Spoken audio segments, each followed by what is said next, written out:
জগতত আমি নিজকে পৰিচয় দিব পাৰিছোঁ যে আমি অসমীয়া আৰু আমাৰ অসমীয়া জাতিৰ সংস্কৃতি অত্যন্ত ধনী ৰিচ হয় সব ফালৰ পৰা আৰু আনে আমাক তেনেকৈয়ে জানে তো সেইবিলাকৰ পৰাই আমাৰ সম্ভৱ হৈছে গতিকে মংগলদৈৰ এই বিহু উৎসৱ আজি যিটো পালন কৰিছে সেয়া অকল মংগলদৈবাসীৰ কাৰণে নহয় আমাৰ সকলোৰে কাৰণে আৰু মই ভাবোঁ যে সেইটোৱে আমাৰ অসমীয়া জাতিৰ যিটো জাতীয় জীৱনৰ সবতকৈ আমাৰ সংস্কৃতি এই সংস্কৃতিক ধৰি ৰখা আৰু ভৱিষ্যতলৈকে আমাৰ ভৱিষ্যত প্ৰজন্মই এইটো পালন কৰি থকাৰ এটা পথ প্ৰদৰ্শন কৰিব আৰু ভৱিষ্যতত আমি তেনেকৈ একেলগে মিলি পেলাই বিহু উদযাপন কৰি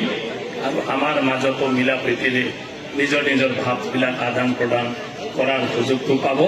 আৰু আমাৰ মাজত সদায় ভালপোৱা মৰম একতা এইটো বজাই ৰাখিব পাৰিম শুভৰাত্ৰি আজি আমাৰ মংগলদৈ কেন্দ্ৰীয় বিহু ৰঙালী বিহুৰ যি উৎসৱ ইয়াত উপস্থিত আমাৰ সকলোৰে শ্ৰদ্ধা আমাৰ আয়োজক কমিটিৰ সভাপতি আমাৰ স্থানীয় বিধায়ক শ্ৰী বসন্ত দাস ডাঙৰীয়া আমাৰ মাজত উপস্থিত আমাৰ কমিটিৰ সাধাৰণ সম্পাদক শ্ৰী দিগন্তমণি বৰা ডাঙৰীয়া আমাৰ বিশিষ্ট ব্যক্তি শ্ৰী ৰাজীৱ ডেকা ডাঙৰীয়া আমাৰ নিৰ্মালী দেবী শৰ্মা ডাঙৰিয়ানী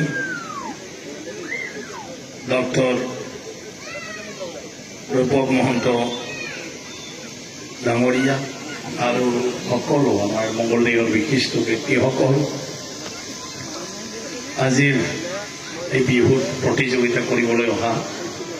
আমাৰ বিহু দল যিমান আছে তাৰে আমাৰ নেতৃত্ব দিয়া মোৰ শ্ৰদ্ধাৰ ব্যক্তিসকল আৰু সকলো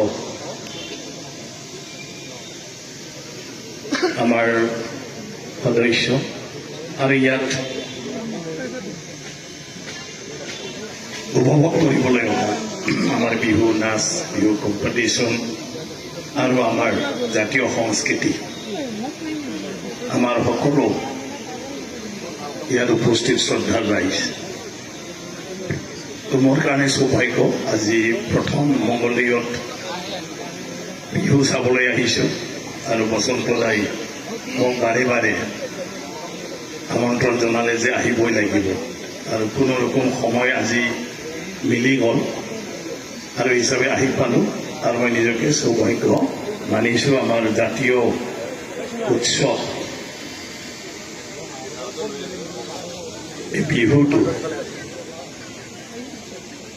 আজি ইয়াত ৰাইজৰ লগত একেলগে থাকি পালে আপোনালোকৰ লগত থাকি পালে উপভোগ কৰিব পাৰি বিহু আমাৰ অসমীয়া জাতিৰ এটা উৎসৱ মাত্ৰ নহয় সেয়া এটা পৰিচয় হয় যে এতিয়াতো বিহুৰ নামতে আমাক বেছিকৈ জনা হৈ গ'ল অসমত যেতিয়া গিনিজ বুকত ৰেকৰ্ড হৈ গ'ল বিহুটো তাৰপিছত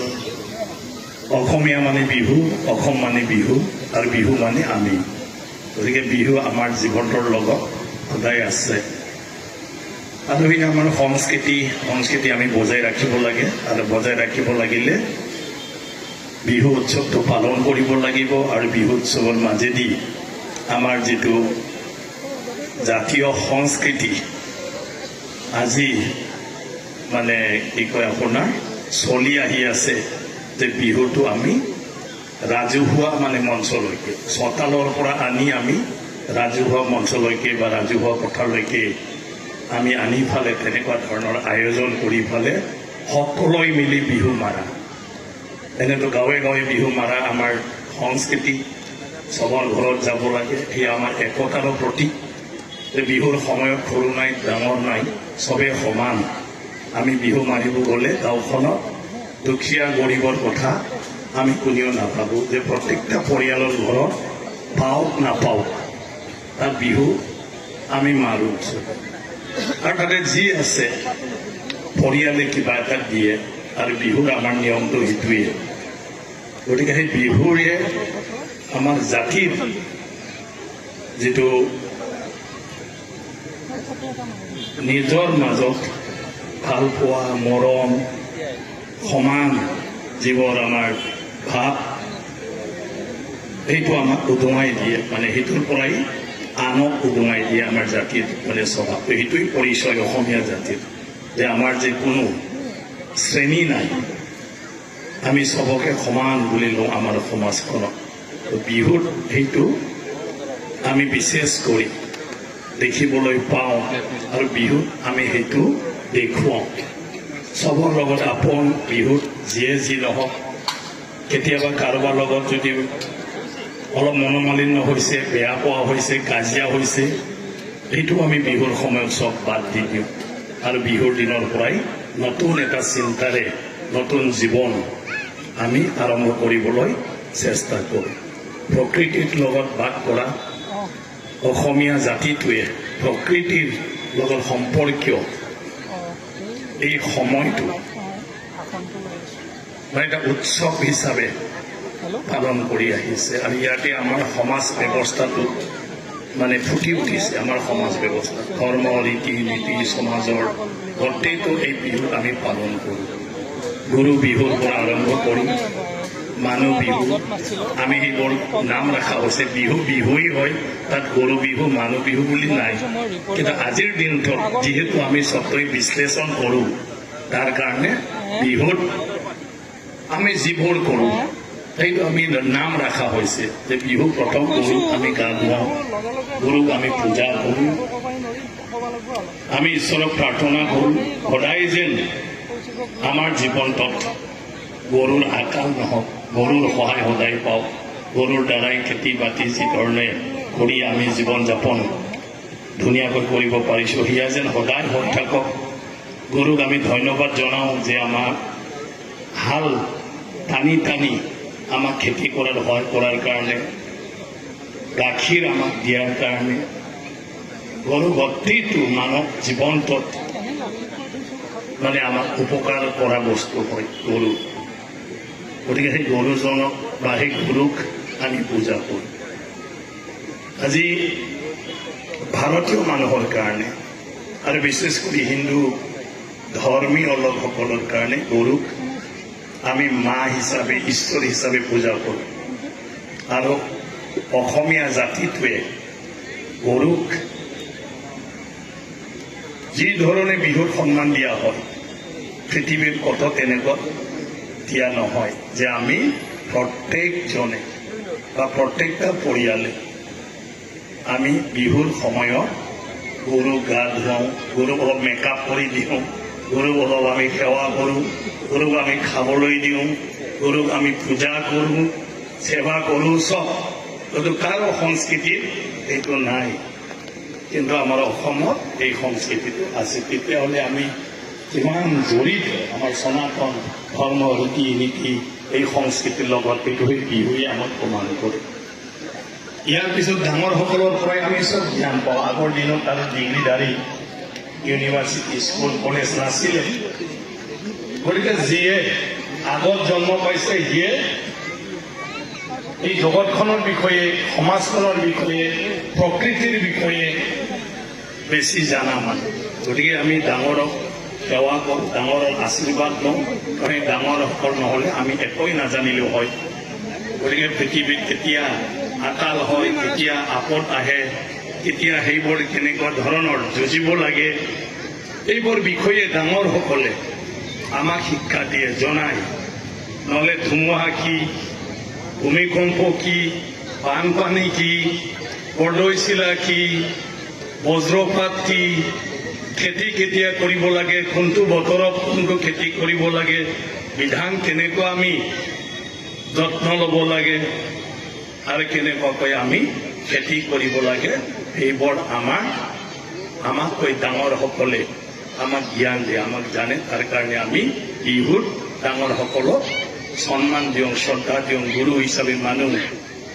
আৰু আশীৰ্বাদ লওঁ তো এইটো আমাৰ সমাজৰ নিয়ম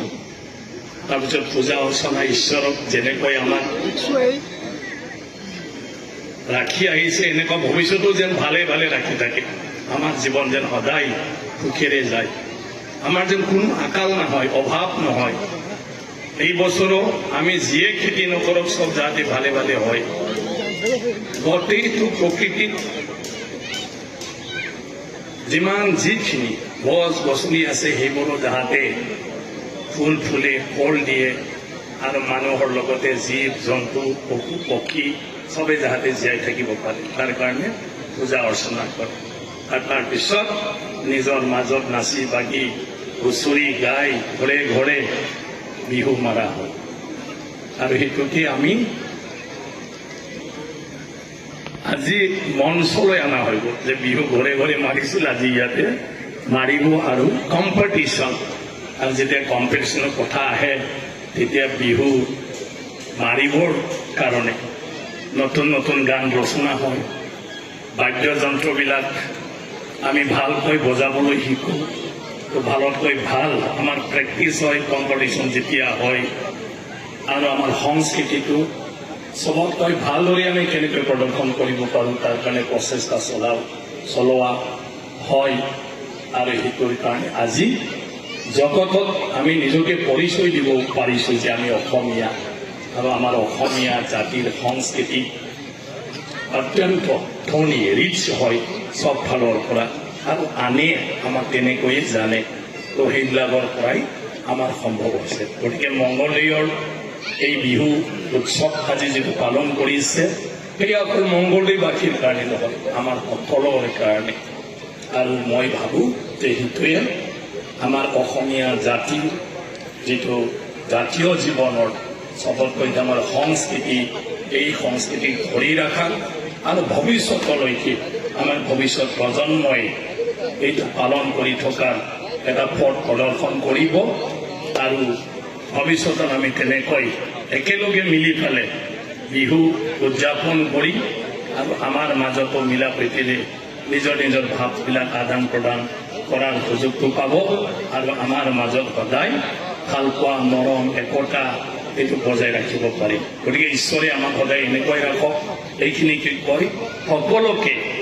বিহুৰ শুভেচ্ছা জনাই মই মোৰ বক্তব্য ইয়াতে সামৰণি মাৰিছোঁ ধন্যবাদ আৰু আজি এই মানে আমাৰ মুকলি বিহু প্ৰতিযোগিতা উদ্বোধন কৰা বুলি মই ঘোষণা কৰিলোঁ ধন্যবাদ